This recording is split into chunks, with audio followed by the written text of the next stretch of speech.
اللہ کے رسول صلی اللہ علیہ وسلم کا قول حضرت امام بخاری رحمۃ اللہ علیہ نقل فرما رہے ہیں، کن فی الدنیا کأنک غریب او عابر سبیل۔ دنیا میں کس طرح رہنا ہے، کس طریقے سے رہنا ہے، یہ ہمیں سکھایا جا رہا ہے۔ دنیا کی زندگی کیسے گزاریں، بڑے خوبصورت طریقے سے حضور اکرم صلی اللہ علیہ وسلم نے حضرت عبداللہ ابن عمر رضی اللہ تعالی عنہ جو بالکل نوجوان صحابی تھے، ان کے کندھوں کو پکڑ کر ہلایا، کیونکہ یہ بات توجہ سے سننے کی ہے۔ اس طرح متوجہ کیا، فرمایا کہ عبداللہ متوجہ کیا جاتا ہے، اور بالکل متوجہ فرما کر یہ بات آپ نے فرمائی، کن فی الدنیا کأنک غریب۔ دنیا میں اس طرح رہو جس طرح ایک اجنبی پردیسی رہتا ہے، او عابر سبیل۔ دنیا میں اس طرح رہو جیسے ایک مسافر راہ چلتا ہوا انسان رہتا ہے۔ دو بڑے مختصر جملے ہیں کہ دنیا میں اس طرح رہو جس طرح غریب رہتا ہے۔ غریب اردو والا نہیں ہے، یہ عربی والا ہے، اجنبی، پردیسی۔ اللہ کے رسول صلی اللہ علیہ وسلم کی تشبیہ دیکھیں، یہ آپ کی تشبیہ بڑی جامع ہے۔ آپ نے فرمایا کہ دنیا میں اس طرح رہو جس طرح ایک اجنبی رہتا ہے۔ جو آدمی اجنبی ہوتا ہے، لوگوں کی اس سے جان پہچان، لوگوں سے ملنا جلنا اس کا کم ہوا کرتا ہے۔ ایک آدمی اگر کسی کام کے لیے کہیں سفر کرے، یا کوئی سفر کر کے یہاں کسی پروجیکٹ کے لیے آئے، ہماری مسجد میں اگر آ جائے، عام طور پر نہ لوگ اسے پہچانتے ہیں، نہ وہ لوگوں کو پہچانتا ہے، نہ وہ اکا دکا اگر کوئی پہچان لے۔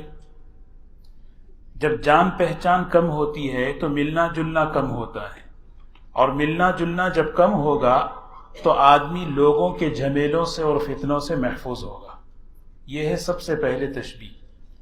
اللہ کے رسول صلی اللہ علیہ وسلم نے جو تشبیہ دی کہ ایک اجنبی کی طرح رہو، کہ دنیا میں اجنبی کیسے رہتا ہے کہ کوئی بھی مسئلہ ہو تو کہتا ہے کہ میں باہر والا ہوں، آپ یہاں والوں سے پوچھ لیں، مجھے اس سے کوئی لینا دینا نہیں ہے۔ نہ لوگ اسے پہچانتے ہیں، نہ وہ لوگوں کو پہچانتا ہے، جس کی وجہ سے وہ لوگوں کے جھمیلوں سے محفوظ رہتا ہے۔ یہاں پر جو ہے ایک بات یہ سمجھنی ہے کہ حضور صلی اللہ علیہ وسلم نے ہمیں تفقد سکھایا، لوگوں کے حال و احوال کی خبر رکھنا، لوگ کیسے ہیں، کیا حالات میں ہیں، ان کی کیا ضرورتیں ہیں، یہ اس طرح کی حال و احوال کی خبر رکھنا یہ سنت ہے۔ لیکن لوگوں کے معاملات میں الجھنا، لوگوں کے جھمیلوں میں پھنسنا اور ان کے معاملات میں دخل اندازی کرنا، اس سے کیا ہے، انسان جو ہے نا فتنوں میں مبتلا ہوتا ہے، اور اس طرح کا انسان اپنے کام میں نہیں لگتا۔ تو اللہ کے رسول صلی اللہ علیہ وسلم نے فرمایا، اجنبی جس طرح ایک بالکل پردیس میں رہتا ہے، بالکل اس طرح کہ لوگوں کے جھمیلوں سے دور، فتنوں سے دور، اس طرح دنیا میں رہو۔ اور ایک تشبیہ محدثین نے یہ بھی بتائی کہ اجنبی سے مراد کہ جیسے ایک اجنبی یکسوئی میں رہتا ہے۔ اگر آپ کسی کام سے کسی ملک میں یا کسی شہر میں جائیں، وہاں آپ کو اپنے کام کے علاوہ کسی اور چیز کی خبر نہیں، بالکل یکسوئی رہتی ہے۔ اور یکسوئی بہت بڑی نعمت ہے، جس کو کہتے ہیں خلوت، بے شمار خیروں کے وجود میں آنے کا ذریعہ ہے۔ اگر کوئی آدمی 24 گھنٹے میں روزانہ تھوڑی دیر کے لیے خلوت کے لیے، تنہائی کے لیے وقت نکالے، میں اور میرا اللہ، اور آدمی اس میں جائزہ لے، سوچے اللہ کی نعمتوں کو اور اپنی آخرت کی زندگی کو، بہت سی خیریں وجود میں آتی ہیں۔ یہ کام کرنے کا ہے۔ اور اس کے بالمقابل آدمی دوستی میں، تعلقات میں، مجلس بازی میں اگر لگتا ہے تو یہ اس کا وقت ضائع ہوتا ہے۔ سب سے بڑا جو وقت ضائع ہوتا ہے یہ ان چیزوں میں، تعلقات میں، وہ تعلقات جو ہمارے دین کے لیے تقویت کا سبب بنے۔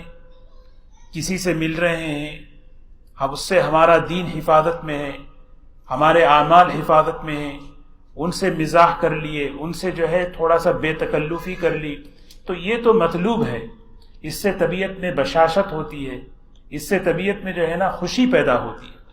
لیکن ایسے تعلقات اور ایسی دوستیاں جو ہمارے دین کو نقصان پہنچائے، اس سے ہمیں بچنا چاہیے۔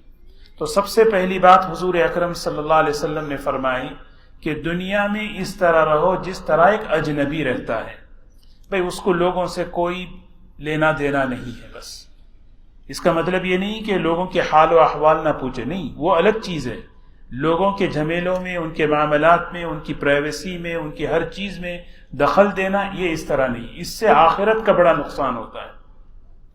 دوسرا جملہ فرمایا او عابر سبیل، دنیا میں اس طرح رہو جیسے ایک مسافر رہتا ہے۔ دیکھیے نا، یہ آسان جملے ہیں، سمجھنے کے ہیں۔ علماء فرماتے ہیں مسافر میں ایک بڑی بات یہ ہوتی ہے کہ وہ سفر میں جب چلتا ہے تو اپنی ضرورت کا سامان لے کے چلتا ہے۔ یہاں سے اگر ہمیں کسی ملک میں جانا ہے، وہاں کا ویزا، پاسپورٹ، ساری چیزیں ہوتی ہیں، تو ہم آخرت کے مسافر ہیں۔ کیا ہم نے اپنی ضرورت کا سامان لیا ہے؟ میری ضرورت کا سامان میرا ایمان ہے، جو مجھے قبر میں پوچھا جائے گا، جو میری موت کے وقت پوچھا جائے گا، جو قیامت کے جن سوالات مجھ سے ہوں گے، وہ سوالات یہ ہیں ضرورت کا سامان۔ یہ آدمی سوچے کہ فرمایا کہ دنیا میں ایسے رہو جیسے مسافر جب سفر کرتا ہے تو اپنی منزل کی ہمیشہ فکر رہتی ہے، کہیں بھی چلا جائے اپنی منزل یاد رہتی ہے، اپنا وطن یاد رہتا ہے۔ کوئی ایسا مسافر کہ جاپان چلا گیا اور فریمونٹ بھول گیا؟ کوئی نہیں، ہر آدمی سفر کرتا ہے اپنی منزل۔ اسے ہم دیکھیں نا، ہم آخرت کے مسافر ہیں۔ ہم اپنا جائزہ لیں کہ کیا منزل مجھے میری یاد ہے؟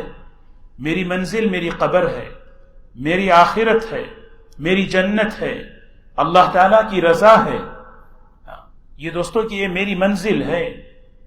اسی طرح ایک اور بات محدثین نے لکھی ہے کہ عابر سبیل، کہ مسافر دنیا میں جب چلتا ہے بہترین نقشوں میں گزرتا ہے۔ یہاں سے اگر سفر کریں، کوئی کمپنی اگر آپ کو بھیج رہی ہے، بزنس کلاس میں بھیج رہی ہے، وہاں سے ایئرپورٹ میں جو ہے نا لیموزین آ رہی ہے لینے کے لیے، اور آپ کو جو ہے نا بہترین ہوٹل میں جو ہے آپ کا قیام ہو رہا ہے، اور اگر فلائٹ لیٹ ہو گئی تو آپ کو بہترین لانچ دیا جا رہا ہے، یہ سارے راحت کے نقشے ہیں۔ لیکن جو سمجھدار مسافر ہوتا ہے ان سب چیزوں سے دل نہیں لگاتا۔ یہ بڑی اچھی ہے لانچ، یہیں بیٹھیں گے ہم، چھوڑ دو بیوی بچوں کو، نہیں گاڑی سے اترے گا نہیں، ایسا تو نہیں ہے نا۔ تو اسی طرح آخرت کا مسافر دنیا کی ہر چیز سے فائدہ اٹھائے گا لیکن دل نہیں لگائے گا۔ ہمیں یہ جائزہ لینا ہے کہ کیا میں دل لگا رہا ہوں؟ اگر میں نے دل لگا لیا تو میں جو ہے نا اس مسافر کی طرح نہیں۔